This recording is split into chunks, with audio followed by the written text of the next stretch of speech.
We are at Perry Junior High. Today's date is February 9th, 2010. Please state your full name. Bill Niebuhr, What branch did you serve in? in the Army. Where did you enlist your service? Didn't enlist. I was drafted, so it was right here in Utica, New York. Where did you enter? My basic training was in Fort Dix, New Jersey. Where did you discharge?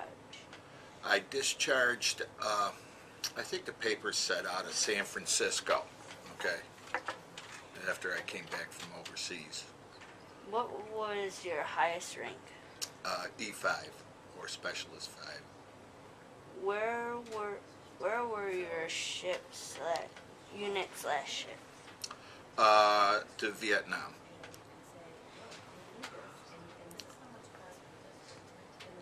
What war did you serve in? It was the Vietnamese War, Vietnam War. What were your general duties, skills, or ranks? I was in a survey group, which is basically when we were stateside, that's basically what you did, is that you did survey and that type of thing. Over there, I basically said I'm a forward observer, okay, because what we would do is we were looking for enemy firing where they were, and it would be from, there would be 3 different outposts basically that you would direct. You would coordinate where the enemy was firing from, so that they could bring fire in on that enemy position. There would be 3 different areas, so it would triangulate so that they could get a position of where they are.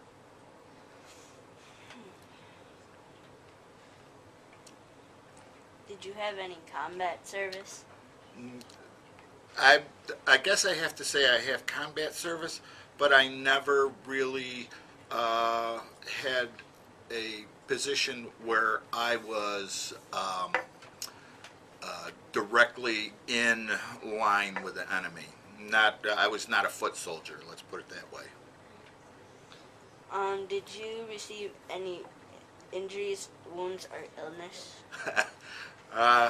Well, I could tell you one that's a little bit of a funny story, okay, was when we were in our outpost in our position. It was usually at night that we were in these outposts that we call them, where we observed to try and find out where enemy fire was, and there were 2 of us who were at that position, and I would be, so one person would be resting because it was all night, and we had a cot that was behind our truck out on this area that we were at, and there was a big rock right behind this where we had our cot laid out when we laid down to get a couple hours sleep in between and take shifts back and forth, and we heard a little pop, not a lot, but we hear bing, bing, bing like that coming off of the rock, you know. So we knew that that was some type of enemy fire. We did not see where it was coming from or anything like that, even though we were in pretty much a controlled area, I would say, because there was a Marine base down below us. And so after that, the rest of the night, we did not feel safe laying on that cot. You know, we did call in the fire, but couldn't find out where it was coming from or anything like that. So then from there on, because we didn't want to be that good of a target, we slept underneath the truck. And it was still dark out, and I felt something coming. I felt something real cold on my forehead, so I thought it might be, you know, after that firing and everything, I'm, you know, sleeping, and I feel something cold on my head, and I thought it might be a rifle or something like that, and I jump up like that and bang my head on the bumper of the truck. That was the extent of my injuries. And come to find out what it was is that it was a toad. Uh, Not to say much less, the toad went sailing in the air after I found it. But yeah, that was I was scared. I thought I was in deep trouble. What were your daily life like? Uh, did your equipment work well? Did you have, how was it compared to the enemies? Uh, I couldn't really tell you what the enemy had for equipment as far as that goes. What we used is we used the theodolite, which is what it was called. And what that was to give you direction and distance to where that point was that you saw firing come from and all that type of thing. I don't know if the enemy had anything like that. My basic daily duties were the normal things of guard duty, cleaning out the potty chairs that they had outside and burning it, which wasn't too nice, and mess duty, KP duty, that type of thing, guard duty, cleaning equipment and stuff like that, going into town to get ice for the NCO club, stuff like that. I was a little interested in that because I never knew how they kept ice over there where it was so hot and everything, but what they do is they keep it covered with burlap and in sawdust. So I guess that's how you keep ice. I don't know where they got it from. They must have had ice houses somewhere. What were your unit/ships like? How were your officers? I think my officers, most of them were very competent. Others I didn't think were all that special. I didn't think that they were very, I don't know what you would say. I guess I would say that some of them were not professional, I guess I would say. I think that maybe they'd been hardened a little bit by their years in service, and I don't believe that they treated the people that supposedly that were there to help and defend. I don't think that they treated them very well and had much respect for them. But on the most, I would say that most of my superiors were very competent and knew what was going on and were good. Did you receive any medals? I don't really call them medals, but someone who looked through my stuff said that, oh yeah, you got marksman's medal and that type of thing. And of course, I guess you receive a medal for serving in conflict. I guess that was considered. I don't think it was really considered a war. I don't know if they called it a war. I guess they did. So that type of thing.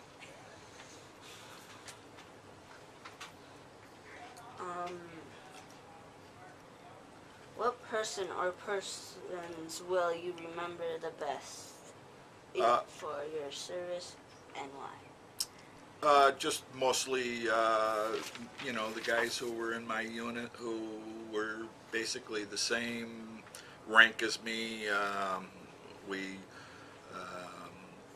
When we were in North Carolina, which is where we shipped out of when we went over to Vietnam, we went as a unit. So we were together for quite a while. So we got to be good friends and, just like high school buddies, I guess. We had a good time and playing jokes on each other and all that type of thing and that type of thing. Basically because I wasn't really in the combat role, so I wouldn't have the same issues that a lot of people who had to face the enemy head on. So most of my time was enjoyable, in the service. I had no regrets of being drafted, you know. So, just camaraderie with everybody, you know. Didn't have any problems. What experience or experiences left a greatest impact on you? Well, I think just being in the service had good influence on me before I went in. Like I said, back then, you were drafted or you enlisted, and uh, when you were drafted, a lot of people did not want to be drafted. Probably because I wasn't anything special in school or anything like that. And it gave me a little direction. I felt proud that, that I was serving. And I think that my personal opinion is I think that everybody, no matter who you are, should have to do some type of service for your country. That's what I felt like when I was done, is that, and it does not have to be in the military. It could be in the Peace Corps or anything like that. I just think that that everybody should have to do 2 years of service to their country. It helped me grow up a little bit. I'm away from home, have to rely on my own money, which wasn't a lot, and you're independent. One of the things that they do in the service that when you first go into basic training, they basically, back then, they would tear you down where they said that you felt like, well, okay, if you thought you were somebody, you really were nobody. But by the end of basic training, they made you feel like you were really something, okay? And you were proud of what you've become. So I think just overall, that was my basic feelings about it, is that I thought it was a good experience for me. That helped me grow up. What is your date of birth? December 17th, 1944, and if you remember that, it's not a problem. I'll give you my address. You can send me a card. That means I'm 62 now. Where were you born? I was born in Utica, New York. What was your education prior to service? I went to New Hartford School, and I graduated. Didn't graduate on time. I had to go to summer school to finish English because I wasn't very good at doing my homework. What? So let that be a lesson. What were your educations during and after service? During the service, like I said, we had basic training in Fort Dix, New Jersey. Then after that, I went to Fort Sill, Oklahoma, where I had my training for, I guess they call it surveyor, okay? And then from there, at that point, then I got stationed in North Carolina with the unit that I was in. Don't ask me what the name of the unit is, because I can't remember all that good stuff.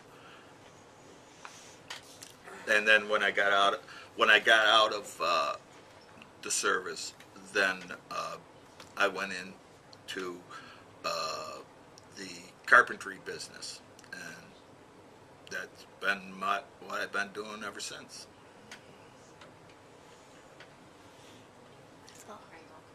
I want you to talk a little bit about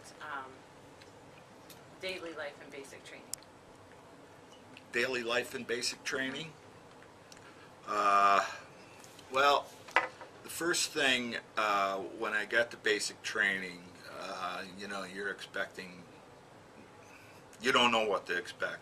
You're scared, First thing they do is, they shave your head and all that kind of stuff, and put you in uniforms that they're usually too big for you and all that stuff, and and then you have a couple days where it's just kind of relaxing, and well, geez, this isn't so bad, and then after that, then from the area where they're getting you all lined up and getting your clothes and all that stuff, you know, that you have a couple days like that, then you go over to where you're going to get your real basic training after a couple days. They bus you over, and then that's when the drill sergeants come on the bus, and then you know things are going to change, because the first thing that he did, he says he comes on the bus and he says, the last one off this bus is going to get a boot. Okay? And everybody starts charging off that bus. And from that point on, you are scared to death. You don't know what the heck is going on. You know, they have you lined up and they turn around and one fella, they says, okay, unblouse your boots, because you have your boots, or unblouse your pants. You have your pants and you have them like a little scrunchie or something that they put in their hair to hold your pants up so they're not hanging way down, and so you unblouse them, you take that out of there. Well, you know, because they're all nervous and don't know what's going on, you know. One kid decides that, okay, he thought that meant to roll up his pants, so he rolls his pants up, and they tell him he's got beautiful legs, but they need to be shaved, so they make him go up and dry shave them, and they get you up at 3 o'clock in the morning and send you on a big long march, and they just beat you in pretty good. They tell you, okay, here we go, you got 5 minutes to eat your dinner or whatever, you know, your mess, and you go in there and start with the mess, and don't take any more than you want, even though they try to load it up on there, because you're going to have to finish it all. Otherwise you're doing push-ups and all these other things and all that stuff. And that's what I'm saying. They turn around and they beat you down pretty good. But then they build you back up to let you know that you are something. But to start with, you're just no different than any other person in this world. And you kind of feel like you're pretty low on the totem pole, you know. And then, and they give you, it's pretty much around the clock. They don't want you to get a lot of sleep. They want to get you trained. They want you to work as a unit. That's what it is. That you are this part of this unit. That you turn around and that's what you're going to do. You're going to get all of this right in line, so that you listen to whatever somebody tells you to do, and that's what you're going to do. Any of your superiors, so that you have the chain of command and it falls into place. But all in all, it's a good experience. And then from there, we went to Fort Sill, where we were training for the, you know, learning how to triangulate and all that, and that type of thing. And that's they're firing on the range, and what it is, it's the unit I was with. It was 155 artillery shells that they were firing. We're a support group, okay, for the foot soldiers and everything else. So what they do is you call in the coordinates, and then they fire the shells where you call for them. Well, they made a little mistake when we were out there in training, and I told my daughter that I wish I still had a piece of the shrapnel, but when we're there, the OP that we were on, or observation post where we were, is a place where, you know, we line up the targets for them to shoot at, and we're sitting, we're in this area, we call in the coordinates for them to go ahead and start firing. Well, they made a mistake, and this happens in the war too. A lot of times you'll see in the war movies, hey, you're firing on our position, you're not firing on the enemy. Well, there was a shell that landed right on our OP, and it wasn't far from us. We're basically in front of the bleachers, and she's going to bring in some pictures of that we have of that, okay, and it shows some of the shrapnel and the bleachers that are right behind us, that, you know, where they got tore up a little bit, and a nice decent hole in the ground because they missed. So those things can happen, and that was stateside when we're training. So that's why they give you the training, so they don't make those mistakes over there, you know. But it could have been a very dangerous situation. and I could not be as pretty as I am right now. You know, so, but you know, those are things that they have. I didn't care too much when we were surveying and the training and going through the swamp, going through an area where there's water and all that stuff, and this is down in North Carolina, or no, this was in Oklahoma, and going through this waterway and stuff like that. And it was basically a swamp. Well, you know, the vehicle we were in, you know, it was four-wheel drive, but it got stuck in the muck, and now there's a winch on the front of it. But I wasn't getting out of that truck to hook up that winch.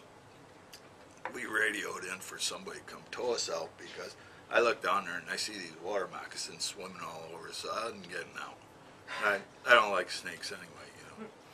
And I did see a few of them when I was in Vietnam, but not real close. Supposedly, in the shower there was I think they called it a banana snake. It's supposed to be very small, but it's very deadly. You know, and the showers that you were in were just concrete and some panels around it, and the water that you used to take a shower with was up in a big tub up on top that got heated during the day. You went and got your shower in right at the end of the day because the water was nice and hot from the sun. But anyway, there was supposedly a banana snake. I think that's what they called it, but it's very small and very deadly. The only thing is that it has to get you in a small part, like right here in the skin right here, because they're small, and that's the only way. But supposedly they're very deadly.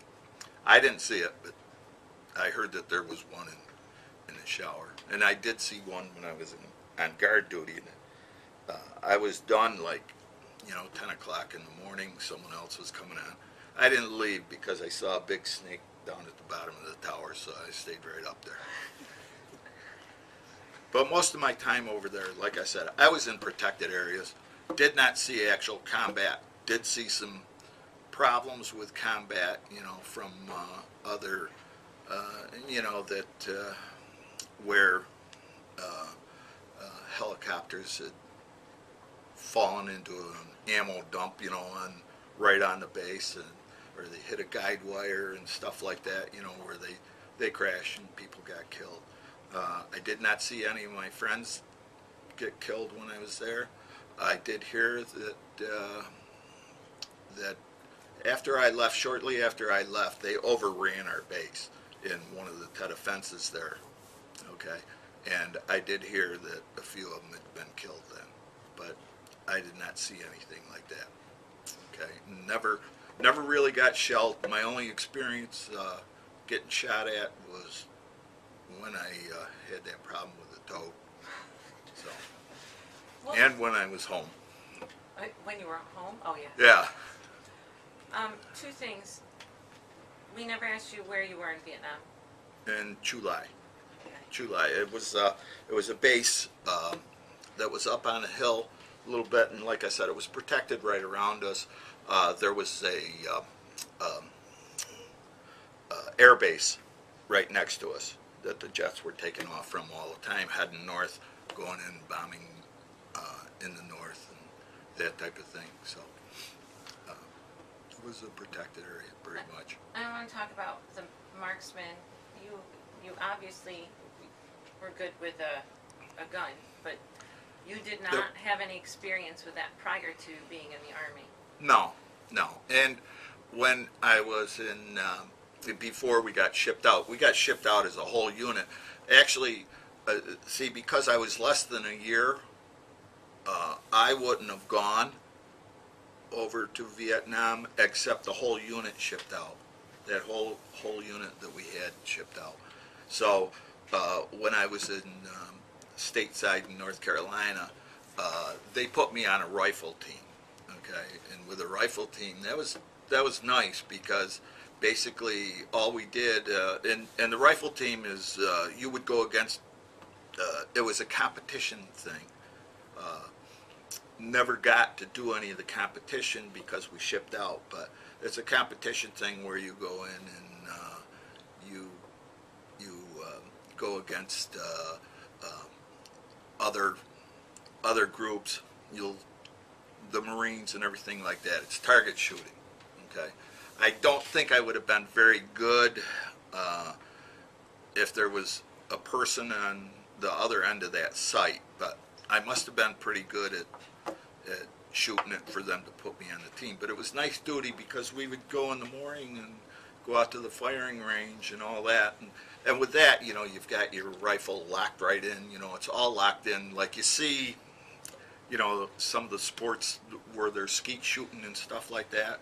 But so you lock right in like that, and that's the competition of it. But like I said, I don't know that I would have been very good at if somebody was coming at me, and so that I was really that good with a rifle. There's something else. I have two questions. Sure. My first one has to do with you actually being drafted. Like what, not all of us know how the whole actual draft process, like, did you see your name on TV? Did you get a letter?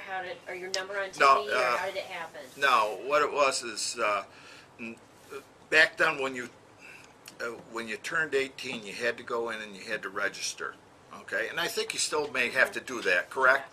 Yeah, so you registered, and I think it was at the post office, And then after that, basically I got a letter.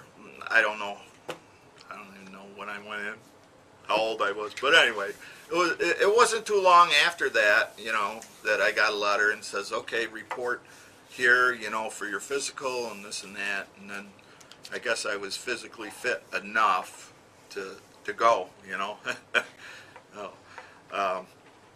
and of course there were a lot of people who did not want to go, and many of them went to Canada,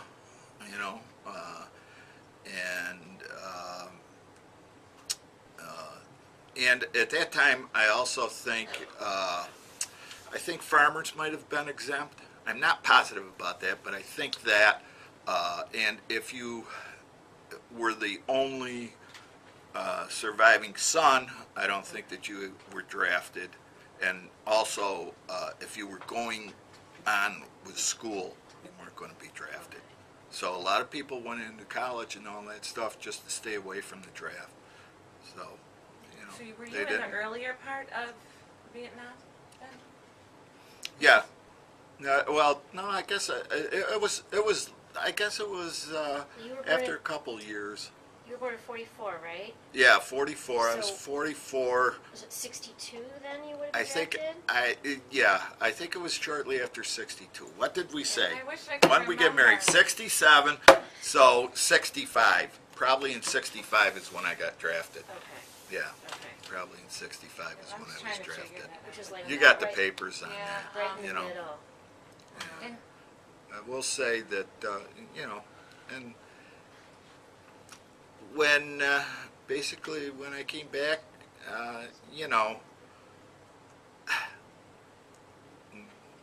I told Susan that, one of the things was, I don't think that the people that were there, the Vietnamese, the South Vietnamese, I don't think that they really cared that we were there or not. One thing when we were over there, one of our duties was when we weren't at the barracks, we would go out and we'd have civilians with us and fill sandbags all day. Okay? And one thing I did notice about that is every day when they sat down and had their lunch consisted of rice and fish heads. Okay? That was it. That was it. And I asked one time, I says, why do they eat the fish heads? Well, whether it's true or not, somebody told me, well, they turn around and they sell the rest of it, But I guess, I don't know, I think in some of those countries, the fish heads are a delicacy too, I don't know, Yeah. But that was my impression. I don't think that, maybe because of their education, they'd been in war for so long, that I don't think it mattered to them whether they were controlled by the North or not. You know, I think that's more of a political thing, which I think most wars are. That has to do with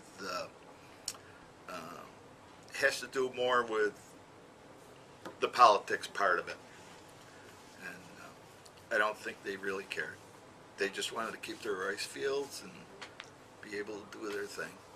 You know, didn't know that they were poor, and probably really weren't. You know. Now, what about your free time? When they gave you some leave, what were your experiences then? I think a couple times we went to the beach. You know, nice beach. You know, really nice water and everything. From what I hear is that you know, it's kind of a touristy place now. You know, so but most of your free time was just hanging around. You know, reading, playing games, drinking. Yeah. There was something I was going to ask. Got it. You got a lot of money. How long? Oh, I know what it was. When you shipped out, where did you go? You took a ship to Vietnam? Yeah, yeah. How'd you get I enjoyed that. That was nice. I think it was 26 days. Mm-hmm. You know. Did you It stop anywhere along the way? No, Just out on the water? just out on the water. It was nice. They had mostly Filipinos who took care of the ship, so we really didn't have any duties. You know, so it was just relaxing. Wasn't any drinking there, but there was, you know, just relaxing and enjoying. I loved the water. I really enjoyed it. But yeah. So it was a U.S. naval ship manned by It was- Filipinos then? It was a troop carrier, and I almost think like it was that we might have the government might have turned around and used them, you know, supplemented them to turn around and transport them. Okay. You know, it wasn't a new ship or anything like that. You know, in the rough water, you know, you could see water seeping in a little bit. You know. And they were hammocks that you slept in and stuff like that. But yeah. Now, when you were drafted, you were supposed to be in for 2 years, right? Correct.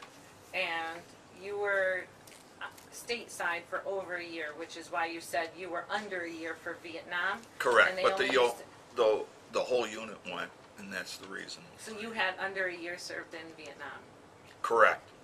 Correct. but 2 years of service. Right. And back then, if you were drafted, you had 2 years, and then you had, I think it was 4 years that you were on the inactive reserve, but they could call you back in. You didn't have to go to reserve meetings and all that stuff. But and then if you were enlisted, you had to enlist for 4 years. So Okay. Now, the last thing is, where did you come in? You came back in California, and then how did you get, what was the way to get back home? they flew us back, you know. Did you come in through Syracuse? Yeah, you know, it was a commercial flight. It was a commercial flight. I didn't fly on any of that. How did people receive you? I'm sorry. When I came back, we didn't come back by boat. We flew from Oh, okay. Vietnam.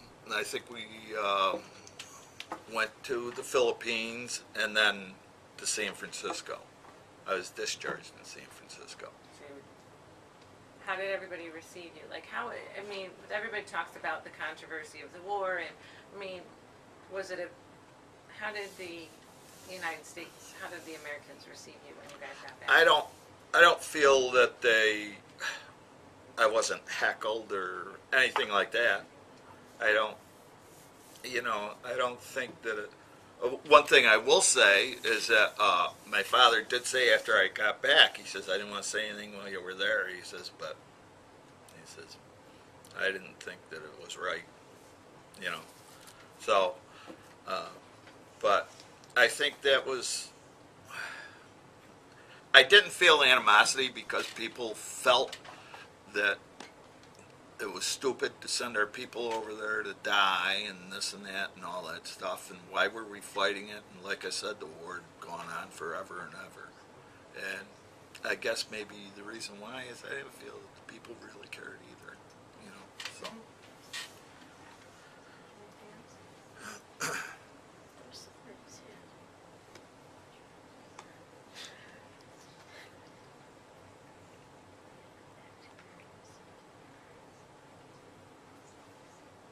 Did just what you did. It's like there. When he was talking, it came. San Francisco. How did you write letters, or how did Oh, you yeah. keep in Yeah. touch? Yeah. Wrote letters, To who? and to my loving wife now. Many of those, and of course she had to destroy them all. But I would write every day. I would write every day. And going over on the ship, of course, you got 26 days of letters. You know, like I said, we never stopped at any ports or anything like that. So she got 26 letters all at once. You know. Were they censored? Pardon? Were they censored? Were they censored? Not that I know of. If they were, there wasn't any big secrets I was gonna say, you know, or any big secrets that I could give them. But I don't think it's like prison where they read them. You know, I wasn't in any top secret areas or anything like that. You know, so I don't believe they were censored. I remember my question. Did you have guys that were in your unit that just automatically re-signed up for another tour? Like that they were there and they just decided that they would stay again? Oh yeah, I had guys who actually some of the sergeants that I was that were in our unit had been there, you know, 2 times, 3 Okay. times. And what is the length of a tour? Like, what is that, a 2-year? It, Hiatus, is that how they 1 did year. it? It, 1 was, year, it, okay. it was 1 year, but then you know they would extend them or this or that. I mean, I think because of the draft that they had so many people, you know, where today it's a little different. I think they had enough people that they could rotate them quicker and stuff like that. You know, so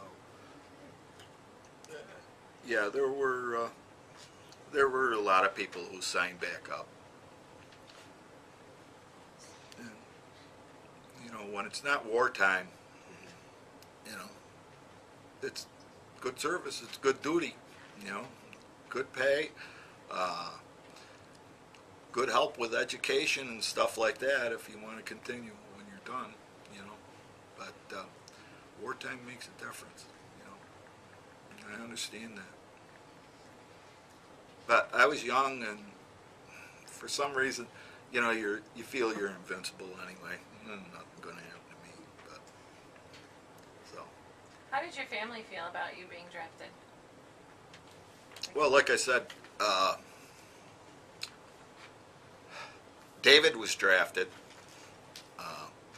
and he, but his time was in Hawaii. That was nice. Eddie, he was not drafted, but he went and got his college education when he got done and stuff like that. He was in the Navy. David was drafted in the Army. The other thing at that time too with the draft is you could be drafted into the Army, the Air Force, the Marines, Navy, any of them. So it was what you got drafted into, you know. And you don't know, you know, they have you fill out this little thing that, you know, about, so that they can put you in what they think that you'll do best in, you know, but I don't know that their evaluation is that good, you know, so, today, supposedly, when you get enlisted, most of the time, even those who enlisted, it seemed like they never got what they said they were going to give them. You know, like, oh, okay, well, we're going to put you in the motor pool because, you know, you sound like you're a good real mechanic or something like that. The next thing, they're grunting, they're on the ground, and they're doing ground duty and hand-to-hand combat. You know, so I wouldn't say, I don't know that they put you into positions that you think you're going to get when you go to the recruiter and stuff like that. But, you know. Did Bobby go in? Or No. Just the No, three no. boys? And did they all go into the Army? No, Eddie was in the Navy. These were your brothers? Yeah, So Yeah. were all of you that were in it gone at the same time? no. We were all, David was like 4 years ahead of me, and Eddie was like 4 or 5 years or 6 years, even probably longer than that, ahead of David, you know. So, yeah. And they weren't in during any conflicts, you know. They were in the service, but not in the Congress. That's correct. Okay. That's correct. So, you know, the draft, I don't know how long the draft lasted. It wasn't long. 72 was the last one. 72? Yeah, I was going to say, it wasn't a whole bunch of years after I got out that they still drafted, you know. So, that was different. Do you have any last No, questions? and it's all good stuff. Yeah, that's all good Very stuff. good stuff. Tell them what your locker was all full of. What was it? Pictures. Oh, pictures. Of My woman. my mother. All the way down. Just pictures. I thought it was so cute. Oh, how fun. Yeah. That was your Foot Locker? Well, and that was her, you know, That was here. most of the pictures she's going to bring you are mostly of stateside, you know. that You can- didn't have. No. You didn't have. I think I might have had some, you know, but I don't, where they are, who knows. I didn't take a bunch of pictures when I was over there. That's what I was gonna say. Did you bring Yeah. a camera, or did you just? Yeah, I think I had my camera there, you know. But, you know I took a ton more pictures. You know, when I was stateside, you know, you get the stuff cheap and all that stuff, and turn around and had a camera, you know, it's kind of new to you, you know, like these little flip phones, you know, or that Right, flip flip camera. videos, you know. Like those, you know, so, oh yeah, so you're taking pictures of the sunset, and, you know, you think you're really something, you know, because you got these nice little Nikon cameras, you know, that you can buy real cheap, you know, and all that stuff, so you think you're a star, you know, and all that type of stuff. But that's most of the pictures that she has, or everything from stateside, so.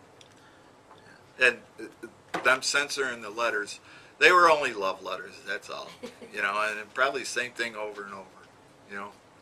This is a man after my own heart calling that the flip phone. I call that thing the flip phone every single time. Yeah. Every single time. I guess the last question I would just say is, you know, the human side of being at war. When, I mean, I guess you said you felt invincible, but were you afraid on a daily basis, other than the one time when you thought that you had a rifle in your head? It was just a thought. No, like I said, and probably the reason why is because most of I was basically in protected areas.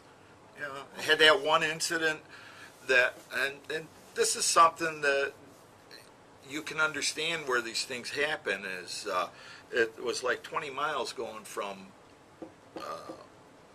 our main base where we were and to the other base to the outpost there, you know, and it's a narrow road and all that stuff, and we're going across it with our Jeep, and we've got our cot and everything else in the back of it, you know, and going across the stream, or whatever you want to call it, you know, it's a one-lane bridge going across it, and they've got the South Vietnamese are protecting that bridge. Okay, they've got people there. okay, and it's one lane, so the big buses with 40 people hanging off of it coming across, you gotta wait. So, we're sitting there waiting for this bus to come across, and of course we've got a rifle and everything with me and with us, and we've got the back of it, and it's wide open, and we got our cot back there, and we're coming back to our base the next morning, and we're stopped and waiting for the bus to come across, and the guy who's driving, he turns around, holy crap, you know, and he's looking in the mirror, and I don't know what's going on. I'm figuring something's coming at us, you know. So I turn around, I've got my rifle, and it's loaded, and it's off of safety, because it's the way you went, you know, and I had no idea. I turn around, I come up like this, and I am pointing at a guy, you know. And what it was, the guy who was protecting it, they came up and tried to steal the cot out of the back of the truck, okay. But, I mean, probably if I had been under a lot of pressure where I probably could have shot him for over nothing, you know. So, but I wasn't on edge. And probably because I was in protected areas most of the time. Didn't really see any of the true combat, which is a good thing, you know. Thank you, Dave. Okay. Thank you. Thank you. Okay.